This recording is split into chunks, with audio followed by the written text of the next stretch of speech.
guys, it's Stuart from the FilmReelCast. Usually we're podcasting, but for a change I thought we'd go on YouTube, where we're going to review TV series, some off-the-wall films, and we're going to start off by kicking off with Shaun Ryan's 2002 drama, The Shield. The Shield is something I've watched numerous times. It's 7 seasons, and it's really, really hard hitting. It leaves you wanting more at the end of each series. It's available on Amazon at the moment. You have to pay for it, I'm afraid, but if you watch it, you'll realise it's well worth it. And it's won numerous awards. It's won Golden Globes for Best TV Series. The cast has been nominated for Golden Globes for their roles in the actual drama. And let's get on with the cast. It's the strike team itself is the main focus of they're the kind of protagonists throughout all the 7 seasons. And it's Victor Mackey, that's his character name. He's played by Michael Chilkis. Shane Van Drell, who's played by Walton Goggins. Ronnie Dargocki, who's played by David Rees-Snell. Curtis Lemansky, who's played by Kenny Johnson. Now, they're all detectives in this strike team. They're kind of plain clothes. They do drug warrants. They tackle gang crime, drugs, prostitution. But you'll realise throughout of this that they're kind of tackling this to get it off the streets, but it's for their own gain as well. And also working with them, sometimes or more or less against them. You've got Captain David Aceveda, who's played by Benito Martinez, and he's got his own agenda. And you learn from season 1, from episode 1, which is called The Pilot, that he's got his own agenda. He doesn't like Vic's style, but as we'll discuss, that sometimes Vic's style is what it needs to get the job done, much to the annoyance and disgust of the next 2 characters of which we're talking about, who's the detectives. They play more the good side of the way things should be done, and they learn that the law can be an arse, and they suffer through it, and they deal with it the proper way. And it's Claudette Wims, who's a female detective played by CCH Pounder, who's fantastic, and Holland Wackenbach, who's called Dutch, played by Jay Carnes. And they're a real contrast of characters. Claudette Wims is really hard hitting. She says it the way it is. She's proper old school detective, whereas Dutch is the butt of all jokes, and he's kind of likes to go a scientific approach to a lot of things. He likes to think he's cleverer than a lot of people, which really pisses Claudette off, and it pisses a lot of people off who he's actually interviewing. He likes to belittle them a lot of the time and show his intelligence, and I think this makes up for the lack of popularity that he's got within the show, because a lot of people don't like him and he's the butt of all jokes, which we'll find out through the seasons as they go along. And to be honest, it really doesn't change. People just continually take the piss out of him, both police officers and perpetrators. And obviously you've got the 2 police officers as well, who are the uniformed police officers, who's Danny Sofa, played by Catherine Dent, and Julian Lowe, who's played by Michael Jace, who in the end, I think he murdered his partner, and he's actually learning what it's like to be in correctional facilities and what it's like to deal with the police officers. So they're the characters, and it's set in the barn, which is a disused church turned into a police station, which again, the local community, which is Latinos, it's African Americans, it's kind of white trash working class as well, all mixed together in this real diverse neighbourhood. And the barn is a character on its own in this TV series, along with the interview room, which is set upstairs, and many things happen in this interview room, good, bad, heartbreaking, funny, and it's a real character throughout the whole 7 seasons. So we'll start off, and season 1, episode 1, as I say, it's called The Pilot. And at the start of it, you hear and you see David Aceveda, who's the captain, being interviewed. He's got a press conference, and what he's talking about is my style of policing. What I want is policing in your neighbourhood, policing with the neighbourhood, to gain intelligence, to gain respect, and through this we can fight crime together. And as he's talking about this, you see the strike team on a job, and throughout this that you realise that what he wants and what's actually going on are completely different things. So you see that Victor Mackey and his team are pulling up and they're drug dealing outside this house or outside this shop, and everyone kind of starbursts and there's a foot chase, and they catch one of the guys, and they catch him, and he's being overlooked by these kind of Latinos on this stairwell, and whilst they're kind of berating this guy who's actually cornered, the commentary goes back to David Acevedo, who's telling people that we want to police with you, not against you, to show that we can do right. And as he's saying this, Victor Mackey is beating the crap out of this perpetrator who's just swallowed drugs and who's being sick and these drugs up.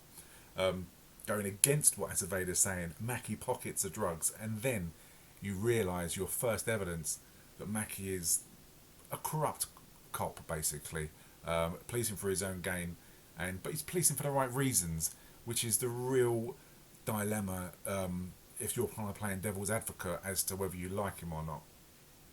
So from there, you next see Dutch and you see Claudette at a crime scene in a house where a lady's been murdered. She's on the floor, and when they do a search of the house, they realise that an 8-year-old child, a girl, is missing, called Jenny, and that they just don't know where she is.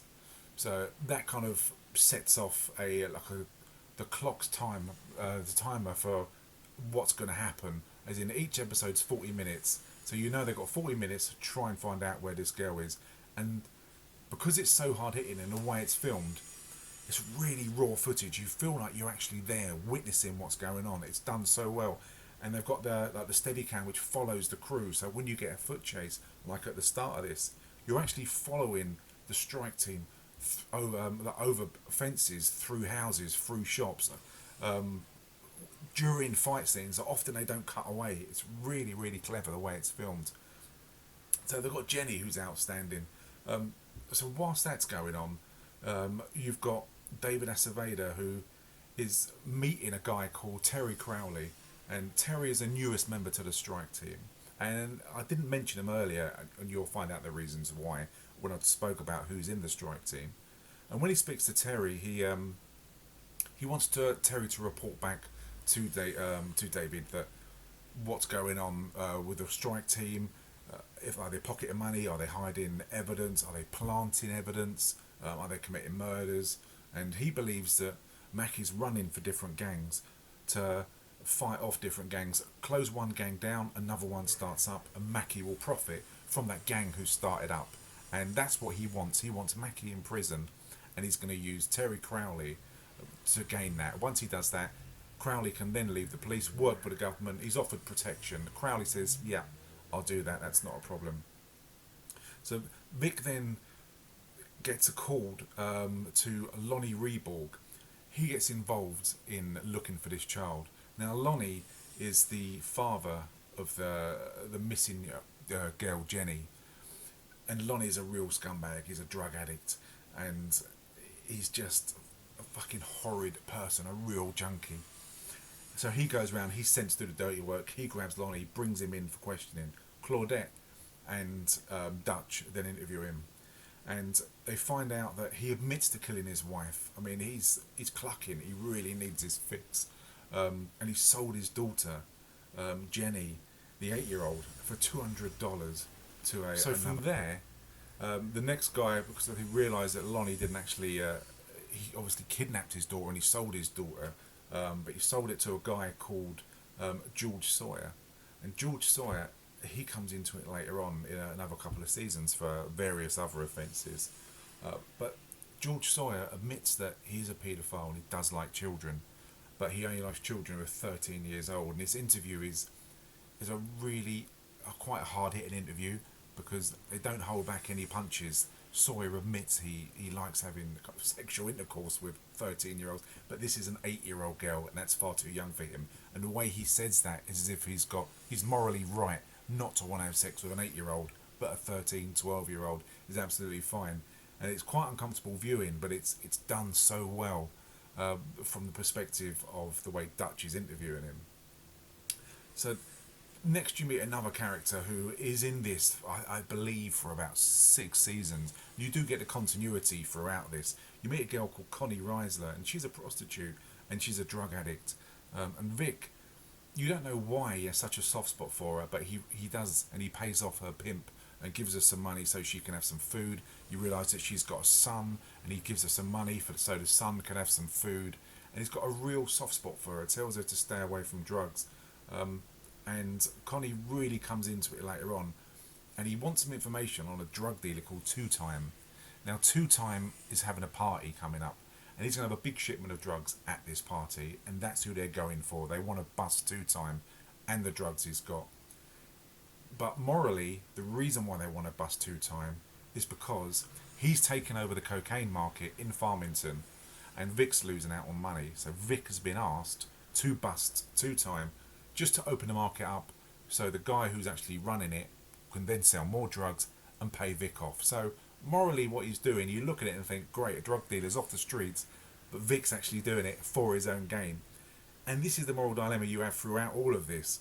And it's amazing, and I guarantee you, from by the time you're probably 4 episodes into this, you too, and leave a comments on at the FilmReelCast or below the video, that you don't start to side with Vic, because he's such a lovable baddie, and you agree with what he's doing, but the way he's doing it's so wrong. But it'd be really interesting to hear your views. So the next thing is that Sawyer admits about he sold it to with Lonnie with regards to the deal that was made for the daughter, and that he actually sold it to another paedophile, which is Dr. Grady, who comes in a bit later on. And so you see a barbecue scene with Vic and the strike team. It's around Vic's house. It's really family orientated, very easy going. And they talk about the drug bust with Two Time, and they bring Terry in, and they say to Terry, "You're going to bust your cherry. This is going to be the first drug bust that you make. It's going to be good for you. You'll be part of the team after this, like an initiation." And watching it, you think, brilliant. What could go wrong?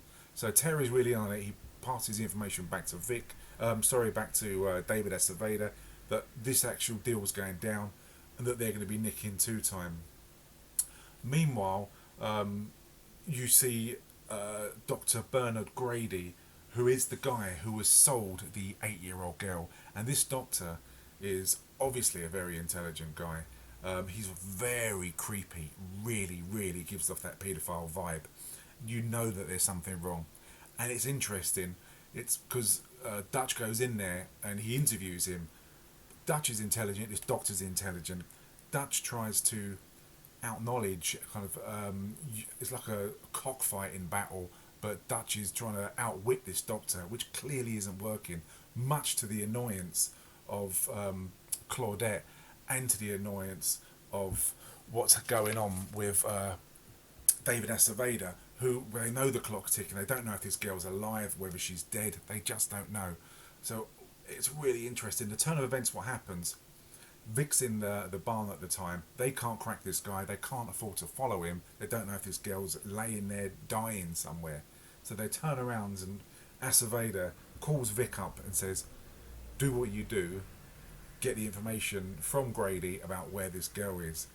And much to the annoyance of Dutch and of Wims, and you've got to remember, they don't agree with what Vic does as well, and they agree with Vic's a monster. But what Aceveda's done is just greenlit Vic. Go and smash the crap out of this guy, do what you want to do. Break all the rules that I'm trying to get you for, to get what I want. And they even turn around to Aceveda. Wim says it brilliantly. "Do you know what you've done? You've unleashed this monster. I hope you're happy with the outcome." And Vic goes in there with a yellow pages. He's got a Stanley knife. He's got a bottle of whiskey.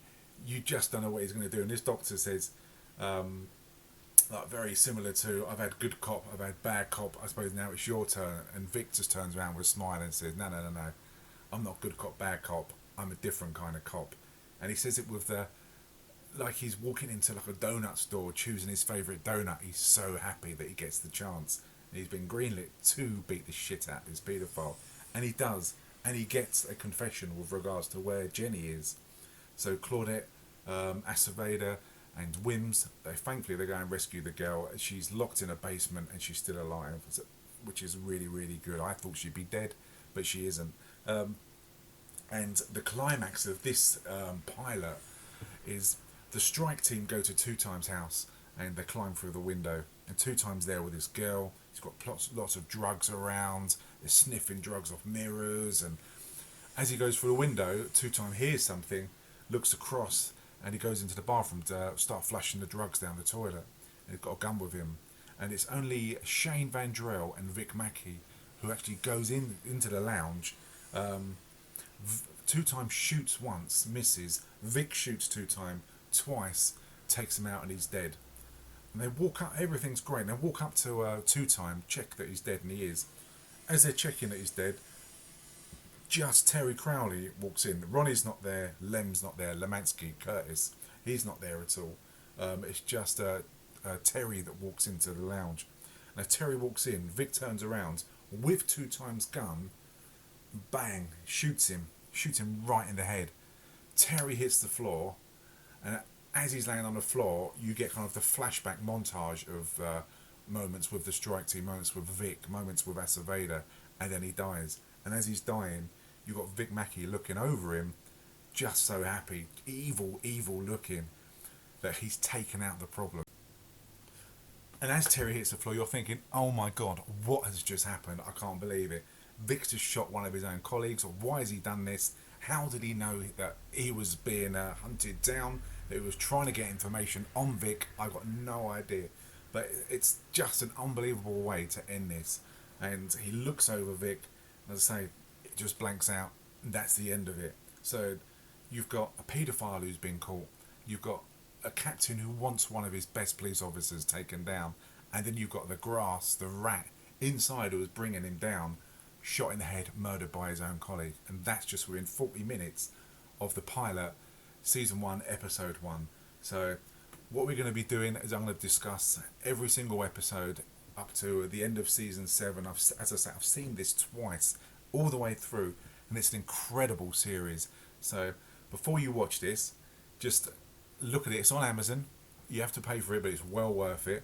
I'm sure other streaming methods are available. And watch The Shield.